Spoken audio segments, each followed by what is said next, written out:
Assalamualaikum warahmatullahi wabarakatuh. Perkenalkan, nama saya Intan Nurmalasari. Saya dari kelas 12 kuliner. Saya akan mempresentasikan teks editorial. Teks editorial adalah teks yang berisi pendapat pribadi dan redaksi terhadap suatu isu atau masalah aktual. Fungsi teks editorial adalah untuk memengaruhi dan meyakinkan pembaca. Ciri-ciri teks editorial. Yang pertama, harus bersifat aktual dan faktual. Teks harus mengangkat informasi yang tengah hangat diperbincangkan di masyarakat. Dan jangan lupa informasinya tetap harus mengedepankan fakta yang terjadi. Yang kedua, sistematis dan logis. Penyusun teks editorial harus sistematis, yang berarti harus memenuhi struktur dan kaidah kebahasaannya. Teks juga harus logis, yang artinya masuk akal dan tidak imajinatif. Yang ketiga, argumentatif. Seperti yang sudah dijelaskan dari awal, artikel ini bahwa teks ini berisi pendapat pribadi dan redaksi. Artinya, teks ini mengutarakan argumen-argumen yang ada dalam sudut pandang redaksi. Struktur teks editorial. Yang pertama, penyataan pendapat tesis berisi sudut pandang penulis terhadap permasalahan yang diangkat, berupa pernyataan atau teori yang akan diperkuat oleh argumen.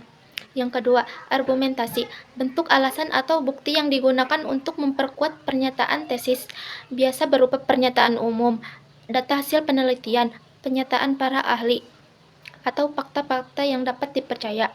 Yang ketiga, penegasan ulang pendapat atau restoration, berisi penguatan kembali atas pendapat yang telah ditunjang oleh fakta-fakta dalam bagian argumentasi. Surat lamaran pekerjaan. Surat lamaran pekerjaan adalah jenis surat pribadi yang bersifat resmi yang berisi permohonan untuk bekerja di suatu perusahaan. Tujuannya untuk mendapatkan pekerjaan yang diinginkan dan meyakinkan calon pemberi kerja tentang kualitas pelamar. Jenis-jenis surat lamaran kerja. Yang pertama, jenis surat yang digabungkan dengan riwayat hidup. Yang kedua, jenis surat yang dipisahkan dengan riwayat hidup. Ciri-ciri surat lamaran pekerjaan. Yang pertama, bersifat pribadi karena ditulis atas nama perorangan. Yang kedua, menggunakan bahasa yang baik, formal, sopan, dan jelas. Struktur surat lamaran pekerjaan. Yang pertama, tempat tanggal pembuatan, biasanya ditulis di pojok kanan atas. Yang kedua, lampiran atau perihal. Yang ketiga, alamat surat di bagian ini. Disarankan agar tidak lebih dari 3 baris.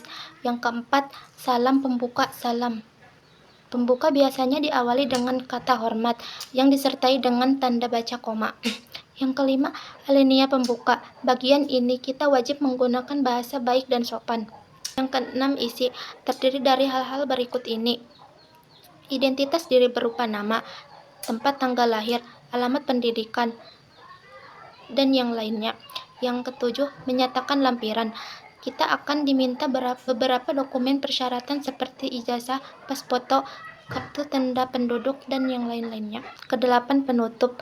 Kesembilan, salam penutup. Salam penutup terdiri dari hormat saya. Yang ke-10, tanda tangan dan nama.